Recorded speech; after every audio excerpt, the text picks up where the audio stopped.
జరగబోతుంది. అసలు industrial park తీసుకొచ్చి మీకే ఉపాధి కల్పిస్తాము అనే విధంగా అటు ప్రభుత్వం చెప్తా ఉంది. మీరేమో ఆడ భూములు ఇవ్వమనే విధంగా మీరున్నారు. అసలేంటి అక్కడ మీ ఊర్లో జరుగుతున్న వివాదం ఏంటి? మా ఊళ్ళో జరుగుతున్న వివాదం ఏంటంటే మేజర్గా వచ్చేసి 235 ఎకరాల పట్టభూమికి నోటిఫికేషన్ రావడం జరిగింది. అలాగే 12 ఎకరాల 37 గుంటల అసైన్ ల్యాండ్ భూమికి నోటిఫికేషన్ రావడం జరిగింది. ఇది సారవంతమైన భూమి, సాగు భూమి, సంవత్సరానికి 3 పంటలు చేసుకునే భూమి కాబట్టి మాకు ఇండస్ట్రియల్ పార్కు కన్నా వ్యవసాయమే ముఖ్యం.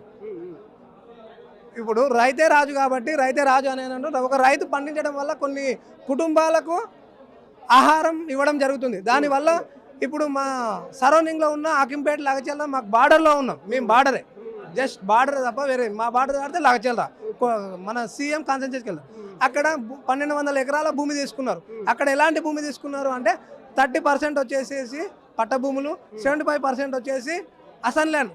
అది మళ్ళీ పట్ట ల్యాండ్ కానీ అసైన్ ల్యాండ్ కానీ ఎలాంటి భూములు ఉన్నాయి అంటే సారవంతమైన భూములు కాదు, సాగుకు అనుకూలం లేని భూములు తీసుకోవడం జరిగింది. ఇక్కడ వచ్చేసి సారవంతమైన భూములు, సాగు భూములు తీసుకోవడం జరుగుతుంది. కాబట్టి దీనిపైన మేము ఖండిస్తాం.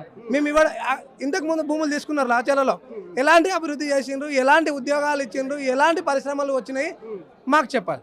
చెప్పిన తర్వాతనే మేము అంటే లగచర్ల కూడా ఇదే ఘటన జరిగింది. అక్కడ కూడా మళ్ళీ అదే విధంగా ఇప్పుడు మీరు కూడా మరో లగచర్న కాబోతుందని అంటే అవునని చెప్తారా, ఏమంటారు?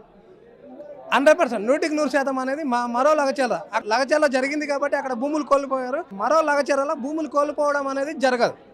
అక్కడ వచ్చేసి భయ ఆందోళనకు గురి చేసి రేవంత్ రెడ్డి యొక్క అనుచరులను కానీ పోలీస్ బలగాలను కానీ ఆయన అధికారాన్ని ఉపయోగించి సామాన్య ప్రజలను బిక్కుబిక్కుమనే పరిస్థితిలో అక్కడ భూమిని లాక్కోవడం జరిగింది. ఏదో రైతుల ఇష్టంతో ఇచ్చిన భూమి కాదు, అక్కడ భయానికి ప్రాణం కోల్పోతున్నాం కాబట్టి భూమి ఇద్దామనే ఒక ఆలోచనతోనే అక్కడ భూమిని లాక్కోవడం జరిగింది తప్ప రైతు ఇష్టపూర్వకంగా ఇవ్వడం జరిగింది. ఇక్కడ మా ఇష్టపూర్వకంగా మేము చెప్తున్నాము, ప్రాణాలు పోయినా సరే మా సాగు భూమి, సారవంతమైన భూమి, బట్ల చందారం భూమిని ఇవ్వడానికి సిద్ధంగా లేము. అంటే ప్రభుత్వం ఒకసారి ఫిక్స్ అయిందంటే ఆ కార్యాచరణ చేసుకుంటూ వెళ్ళిపోతూ ఉంది. చాలా ఘటనలు కూడా మనము ఈ సంవత్సర కాలంలో చూస్తూ ఉన్నాము. మరి మరోసారి కూడా మీ కాడికి అధికారులు రావడం కానీ లేకుంటే ప్రభుత్వమే మీ కాడికి వస్తే ఏం చెప్తారు? అసలు మీరు ఏమన్నా వినే ఆలోచన ఏమైనా ఉందంటారా? ఇప్పుడు ప్రభుత్వం ఏమి సందేహం ఇచ్చినా ఏమిచ్చినా ప్రభుత్వం ఇచ్చే దానిలో మేము లేమండి. మాకు మేజర్గా వచ్చేసి పంట పొలాలు పండించుకునే దానికి సోర్స్గా ఆలోచించాలి. ప్రభుత్వం మాకు అనుకూలంగా ఆలోచించాలి కానీ గవర్నమెంట్కి అనుకూలంగా ఆలోచించకూడదని నేను కోరుకుంటున్నాను. అవును, అభివృద్ధి ఇప్పుడు సంవత్సరం కింద 2 years బ్యాక్ లగచర్లలో తీసుకున్నాడు. అక్కడ అభివృద్ధి కనిపించలేదు. అక్కడ అభివృద్ధి కనిపిస్తే మన వచ్చే నెక్స్ట్ జనరేషన్ వాళ్ళకో మన పిల్లలకో ఎవరికో అభివృద్ధి జరుగుతుంది. సరే కోల్పోయినా పర్వాలేదని మనం అనుకుంటాం.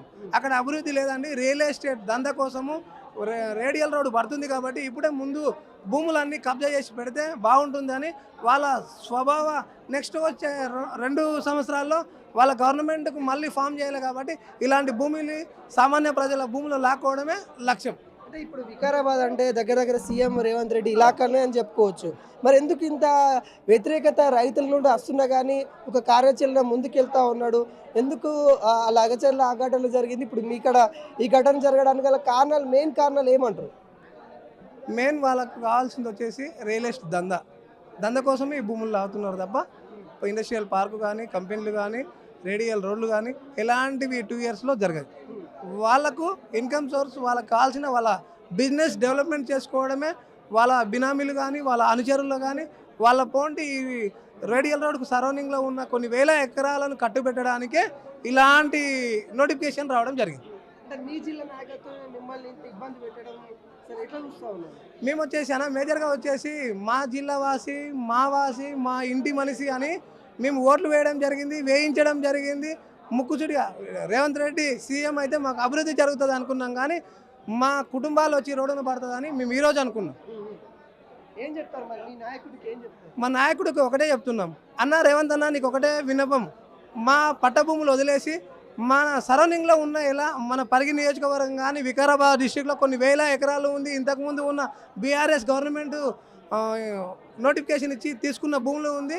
అక్కడ మీరు ఏం డెవలప్మెంట్ చేసినా మేము ఓకే, కానీ మా పట్టభూమిలో కానీ ఎలాంటి డెవలప్మెంట్ కానీ మేము అంగీకరించాము. ఇంకొకటి ఏంటంటే మీరు మాకు ఒక బట్లచందారం గ్రామానికి మీ ప్రభుత్వ పథకాలు కానీ ఎలాంటి అవసరం లేవు. ఎందుకు అంటే మా భూమి కోల్పోతున్నప్పుడు మాకు ఎలాంటి పథకాలు అవసరం లేవు. లేకున్నా మేము బతకగలుగుతాం, కానీ భూములు లేకుంటే మేము బతకలేము. పథకాలు కూడా అవసరం లేదు, మాకు భూమి కావాలి. మీ భూమి ఉంటే సరిపోతుంది. మాకు భూమి కావాలి, గవర్నమెంట్ ఇచ్చే పథకాలు ఏమీ అవసరం లేదు. ఈ రోజు నేను సభాముఖంగా చెప్తున్నాను, గవర్నమెంట్ పథకాలు ఎలాంటివి లేకున్నా మేము బతకగలుగుతాం, కానీ మా పట్ట భూములు మేము కోల్పోతే మేము బతకలేము. గవర్నమెంట్కు ఎలాంటి జీరో, మాకు ఎలాంటివి అవసరం లేదు, మేము బతకగలుగుతాం, పథకాలు ఏం అవసరం లేదు. ఏం అవసరం లేదు. మా బట్ల చందారం గ్రామానికి ఎలాంటి పథకాలు అవసరం, మా భూమి మాకు ముఖ్యం.